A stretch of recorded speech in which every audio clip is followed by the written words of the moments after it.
Hey everyone, real quick, if you're interested in booking private lessons with me, you can contact me through my website at breenmusiclessons.com, link in the description and the pinned comment. So for starters, a major ninth chord is going to include the root, the major third, the fifth, the major seventh, and the major ninth. Once you start adding these upper extensions to chords on the guitar, it gets a little hard to include every single interval.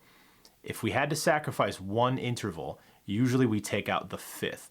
The fifth kind of reinforces the root note, but it's not adding much difference or fresh color to the sound.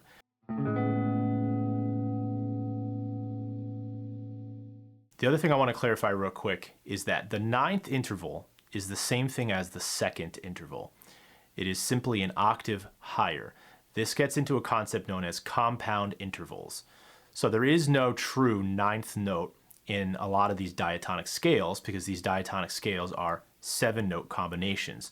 So it's impossible to have a ninth unique note. The ninth note is simply the second note an octave higher. Now here is the minor ninth. With the minor ninth, you're going to get the root, the minor third, the fifth, the minor seventh, but still the major ninth in most cases, unless we're talking about the Phrygian mode.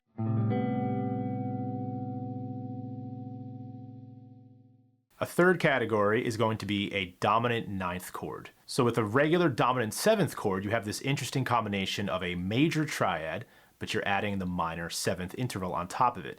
So you're getting an interesting mixture of sounds. You get the root, the major third, the fifth, but the minor seventh. Now in a dominant ninth chord, we're going to get that same combination, but add the major ninth in most cases. So I'm going to show you a fingering for root, major third, minor seven, major ninth. And again, I'm taking out the fifth.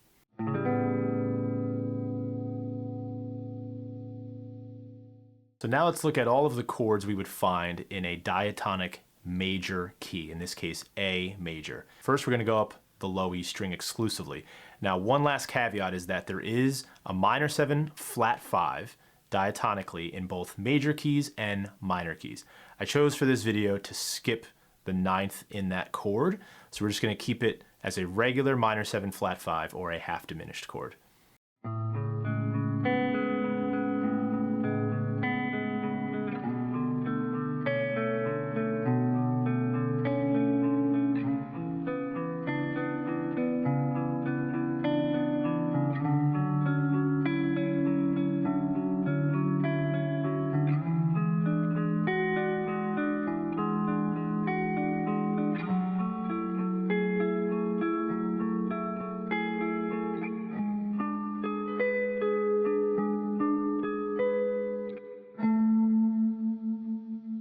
That is how you would harmonize a major key only with ninth chords. Pretty different sound. It's pretty cool. You get some different variety in there. Now here's what it would look like if I did all of those same type of chords, but in the key of D, so that you can see all the shapes off of the A string.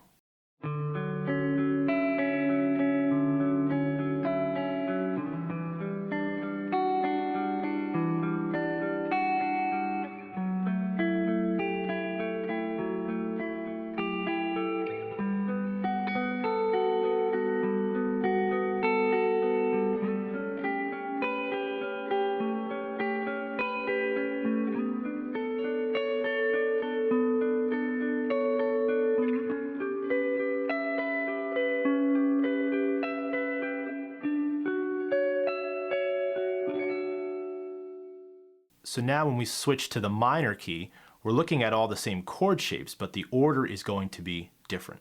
So here's how you would harmonize in the key of A minor to start.